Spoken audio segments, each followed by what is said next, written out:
You know that मैं एक ऐसी लड़की थी जो सिर्फ़ और सिर्फ़ दूसरों से कंप्लेन करती थी। एक कंप्लेन बॉक्स अगर देखते ना मुझे, तो मैं हमेशा एक्सक्यूज़ेज़ देती रहती थी अपनी चीज़ों को ना करने के लिए, और इतने सारे कंप्लेंट्स करती थी, सिचुएशन पे ब्लेम देती थी, और ब्लेम देना तो मेरा फ़ेवरेट गेम होता था।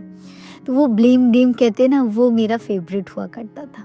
बट एक चीज़ ने मेरी ज़िंदगी बदल के रख दी। आज जो आपके सामने बैठकर मैं अपनी एक्सपीरियंस शेयर कर रही हूँ ना, वो सिर्फ़ और सिर्फ़ उसी चीज़ की वजह से है।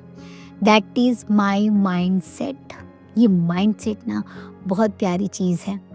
सब दिमाग का खेल होता है। आपने सुना होगा ना, बड़े-बड़े लोग भी कहते हैं कि सब तुम्हारे माइंड में है। मन के जीते जीत है, मन के हारे हार। तो यही माइंडसेट को लेकर हमें खेलना है। तो प्रॉब्लमेटिक माइंडसेट जो होता है ना, प्रॉब्लम ओरिएंटेड माइंडसेट, उसको शिफ्ट करना है हमें सॉल्यूशन ओरिएंटेड माइंडसेट में, जहाँ सिर्फ हमारा दिमाग जो है वो सॉल्यूशन को देख सके। सुनने में कितनी अच्छी लग रही है ना बात, लेकिन रियलिटी में ये कैसे होगी, ये सोचना बहुत ज़्यादा ज़रूरी है। तो लेट्स गो एंड इसको हम ब्रेक डाउन करते हैं। फर्स्ट ऑफ ऑल, जब हम कंप्लेन करते हैं, जब हम दूसरों पे ब्लेम करते हैं और हम बहुत सारे एक्सक्यूज़ देते हैं, तो सिर्फ और सिर्फ ये हम अपने लाइफ के लिए कर रहे हैं। क्या उससे किसी और के लाइफ में इम्पैक्ट आ रहा है? और आपने एक चीज़ ध्यान दिया कि ये सारी चीज़ें जो है वो बाहरी हैं, आपके अंदर में क्या है? तो इट्स ऑल अबाउट यू। ये आपकी ज़िंदगी, किसी को फ़र्क नहीं पड़ता है। आप ब्लेम करते रह जाओगे, अपने मन में कुढ़ते रह जाओगे, सामने वाला अपना काम करके निकल जाएगा। यही चीज़ जो है वो सक्सेसफुल लोगों को हमसे अलग बनाती है। 99% लोग जो है वो ब्लेम करते रह जाते हैं, और जो 1% लोग हैं, जो बहुत फेमस लोग हैं, जो बिजनेस ओरिएंटेड माइंडसेट के, जो स्पोर्ट्स में बहुत अच्छे, वो हमेशा सॉल्यूशन पे फोकस करते हैं। हमारे स्पोर्ट्स में या गेम में कैसे कहा जाता है कि हमेशा सॉल्यूशन देखो। जैसे सिचुएशन अगर अलग हुई, जैसे मान लो कि बैट और बॉल की बात करें, क्रिकेट की बात करें, तो बैट जिस तरीके से बॉल आ रहा है, जिस तरीके से बैट घूम रहा है, उस सिचुएशन के हिसाब से तुम्हें एक्शन लेना है, तुम्हारा माइंड उस तरीके से काम करना चाहिए। तो कैसे हम इस चीज़ को ट्रेन करें? तो इसके कुछ पॉइंट्स मैं आपके साथ शेयर कर सकती हूँ, जो मेरे पर्सनल एक्सपीरियंस है। आई होप ये आपकी ज़िंदगी को भी बदलेगा, जैसे मेरी ज़िंदगी को बदला।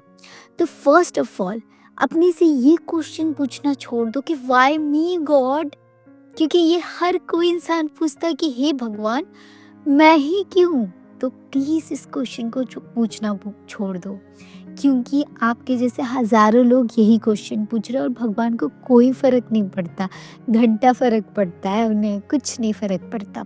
आपको ये क्वेश्चन पूछना चाहिए कि it's okay, this is the problem और यही सिनेरियो है, एक्सेप्ट कर लिया मैंने, अब सॉल्यूशन क्या है? अब इस चीज़ से निकला कैसे जाए, और जो मुझे पाना है वो मैं कैसे बनाऊँ?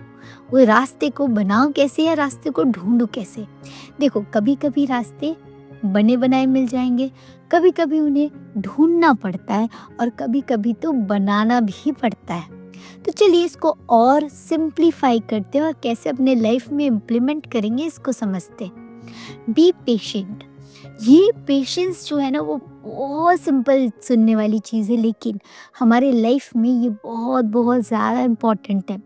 जब हम पेशेंस रहते हैं हमारे चीज़ों को लेकर, हमारे सक्सेस को लेकर भी पेशेंट रहते हैं कि इट्स ओके, आज मैं सक्सेसफुल नहीं हूँ, आज मेरे वीडियोस पे 0 व्यू आ रहे, पर कल 100 आएंगे, पर परसों 10,000 आएंगे, और मैं ऐसी कोशिश करती रहूँगी।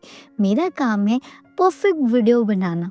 कि ये मेरी सक्सेस को लेकर पेशेंस है, जो मैं विदाउट किसी अर्निंग के कर रही हूँ। तो इससे बड़ी पेशेंस तो हो ही नहीं सकती, ठीक है।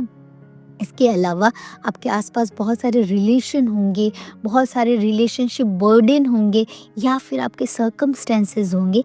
तो आपको पेशेंटली ये सोचना है कि ओके, ठीक है, ये चीज़ें हैं, लेकिन मेरा एक्शन जो है वो छोटा सा होना चाहिए, बड़ा सा होना चाहिए, या फिर बहुत बड़ा होना चाहिए।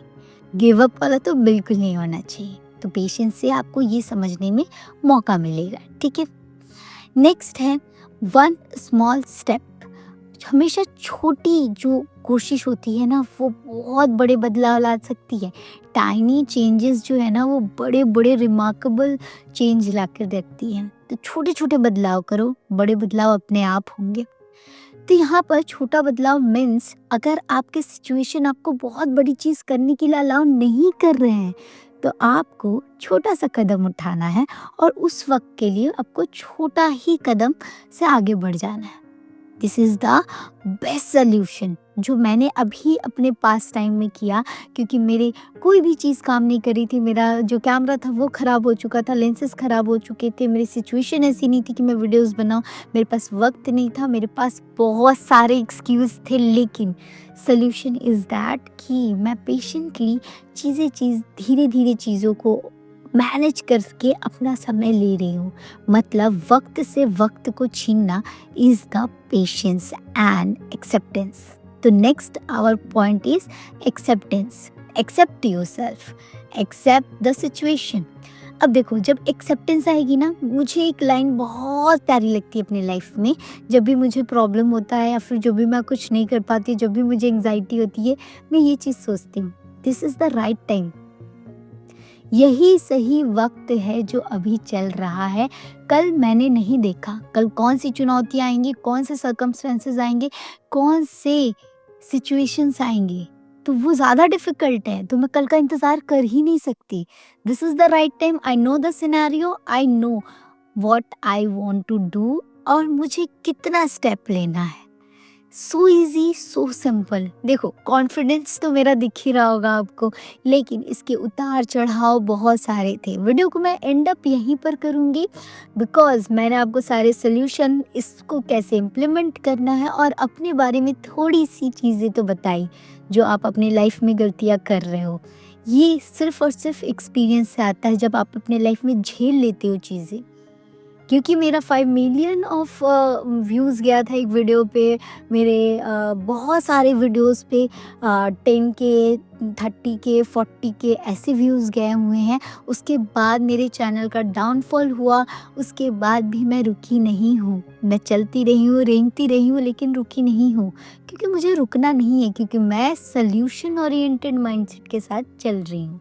तो आई होप वीडियो अच्छी लगेगी। प्लीज़ सपोर्ट मी और इतना सपोर्ट करो कि ये वीडियो भी इतने मिलियंस ऑफ व्यूज़ लेकर आए कि जो लोग होपलेस हैं उन्हें होप मिल जाए।